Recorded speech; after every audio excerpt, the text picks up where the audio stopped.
How many people drove to school today? I did. How many people rode the bus? How many people got a ride from a friend or a parent?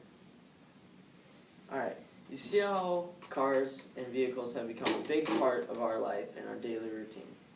Getting from location to location, from point A to B. Now, I'm going to tell you about one of the best car manufacturers in the United States, Dodge.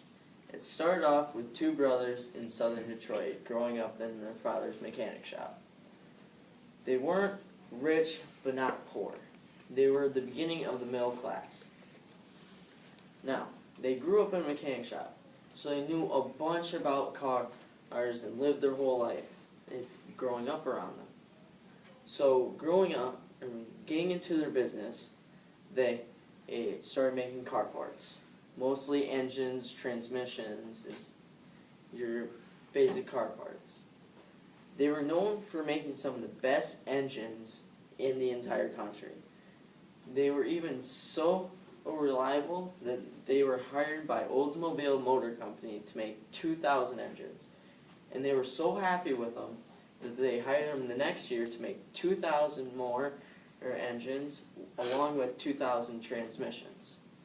That's a lot. And that's putting a lot of trust into two brothers. Now, in the early 1900s, they started working for Ford. They opened up a factory in Detroit that would be later called Dodge Main. In 1913, they sort of realized that their contract with Ford was stupid and they were getting ripped off. So they denied renewal of their contract and moved on. They announced that they were going to be making their own cars and put it out there. Now, before they even started making designs or released anything about the cars, 22,000 people, 22,000, let that number sink in, 22,000 people applied for dealerships. Before anything had even started, they had built up such a reputation making parts that people were willing to risk their money already to sell these people's cars. Now, they planned on moving forward from going from cruisers to an everyday driver to muscle cars. Now, the Dodge brothers had never made a muscle car before, not even for Ford or anyone else.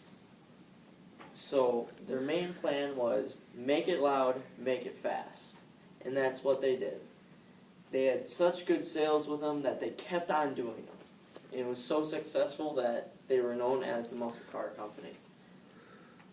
Now, to keep up their reputation, they didn't take any cuts. They didn't make any slight adjustments to what they were doing. If it costs us a little bit more to make it work, as long as they were able to push out a profit, they were going to do it.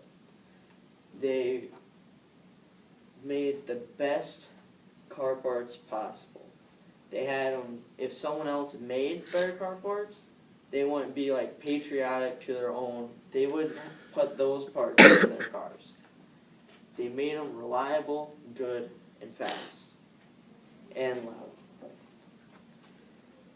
Now,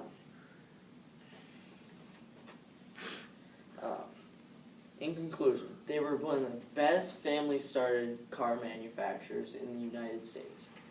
No one had ever done this before. Within 3 years of announcing they were going to make cars, they'd moved to the fourth biggest car manufacturer in the United States. The fourth biggest. That takes a lot of talent. Yeah!